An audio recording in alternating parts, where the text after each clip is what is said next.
Kristus, salam jumpa kembali dalam kasih-Nya. Bagaimana sahabat Kristus, apa kabarnya hari ini? Harapan saya adalah kita semua ada dalam keadaan penuh pengharapan dan mau berserah untuk terus berubah, mau terus berkembang dan bertumbuh setiap hari. Oleh karena itu kita merenungkan firman Tuhan. Firman Tuhan hari ini diambil dari Filipi pasal 4 ayat 8. Kita akan membaca, tetapi sebelumnya kita berdoa ya, terlebih dahulu. Mari berdoa. Syukur kami naikkan kepadamu ya Bapa, sumber kekuatan dalam kehidupan kami. Biarlah firman-Mu juga menolong kami untuk terus memiliki pengharapan dan rela dibentuk dan bertumbuh, serta berubah dalam kasih dan pemeliharaan Tuhan. Bersabdalah, kami sudah siap untuk menerimanya. Di dalam nama Putra-Mu Yesus Kristus, sumber kekuatan kami berdoa. Amin. Inilah Filipi pasal 4 ayat 8. Jadi akhirnya saudara-saudara, semua yang benar, semua yang mulia, semua yang adil, semua yang suci, semua yang manis, semua yang sedap didengar, semua yang disebut kebajikan dan patut dipuji, pikirkanlah semuanya itu. Umat Tuhan, pikiran adalah sesuatu yang tak kelihatan ya, namun kita tahu betul bahwa itu ada dan sangat dekat dalam kehidupan kita. Sokrates berkata bahwa kita berpikir, oleh karena itu kita ada. Keberadaan kita ditentukan oleh apakah kita berpikir. Maka sejajar dengan itu berarti bahwa bagaimana dan apa yang kita pikirkan juga menentukan apa dan bagaimana hidup kita. Firman Tuhan juga mengingatkan kita bahwa kita diminta untuk memikirkan apa-apa yang seringkali kita anggap benar, suci, manis, sedap didengar, mulia, kebajikan, dan patut dipuji. Mengapa demikian ya? Agar semuanya itu lahir dari kesadaran kita.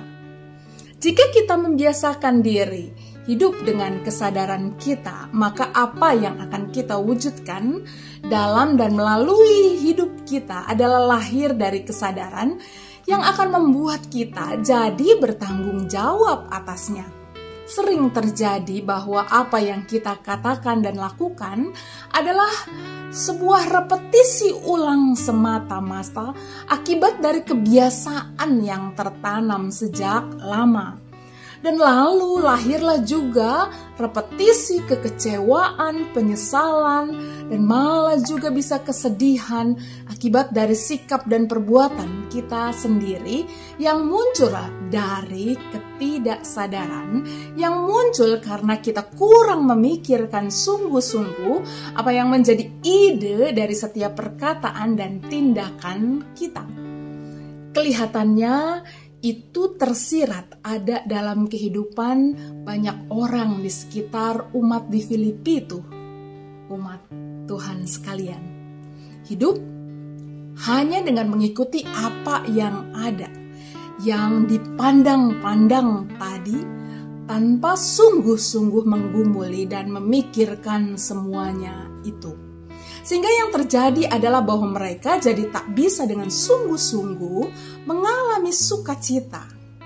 Nasihat kepada Yudia dan Sintike ini sekarang juga mestinya berbunyi ya bagi kita, yakni agar kita suka memikirkan apa yang hendak kita katakan, lalu lakukan, dan seterusnya dalam kehidupan kita. Lagi pula, kata bijak mengatakan, apa yang kita pikirkan akan menjadi apa yang kita katakan. Apa yang kita katakan akan menentukan apa yang kita lakukan. Dan apa yang kita lakukan akan menjadi atau menentukan habit kita. Dan habit kita akan menentukan takdir kita. Walaupun yang terakhir itu kita percaya juga sangat bergantung pada kasih karunia dan kehendak Tuhan ya. Namun apa yang dinasehatkan oleh firman Tuhan yang mengajak kita memikirkan segala hal dalam kehidupan kita, kiranya menjadi perhatian kita juga kan?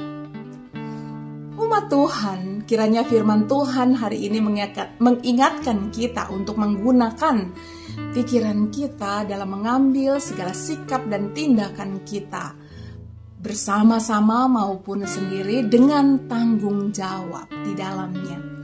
Bahwa kita tidak sempurna dalam memikirkan segala sesuatu dan mempertanggungjawabkannya kepada Tuhan dan kepada sesama dan diri kita. Ya betul, namun ini dapat juga menjadi langkah kita untuk selalu belajar menjadi lebih baik hari demi hari, dan bertanggung jawab.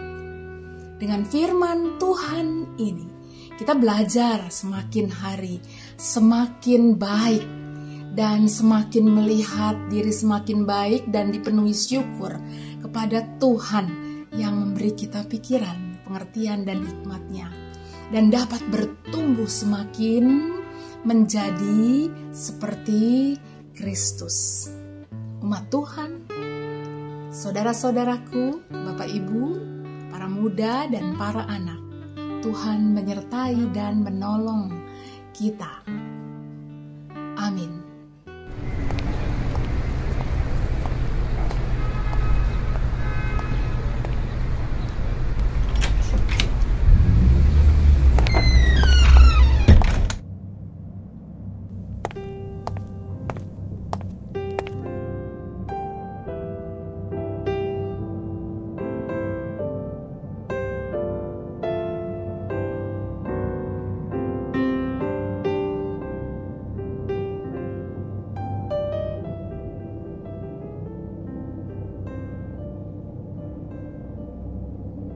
Kejadian 3 ayat 1. Adapun ular ialah yang paling cerdik dari segala binatang di darat yang dijadikan oleh Tuhan Allah. Ular itu berkata kepada perempuan itu, tentulah Allah berfirman, semua pohon dalam taman ini jangan kamu makan buahnya, bukan? Ular itu berkata kepada perempuan itu, jadi yang menggoda Hawa, ular atau iblis? Evert, masa kamu masih bingung? Sudah jelas tertulis bahwa ular yang berkata kepada perempuan itu. Salah lo. Yang menggoda Hawa itu iblis. Emang iblis itu tugasnya menggoda manusia. Ular? Apa kamu nggak bisa baca? Iblis. Ular. Iblis. Ular. Iblis itu yang menggoda. Ular.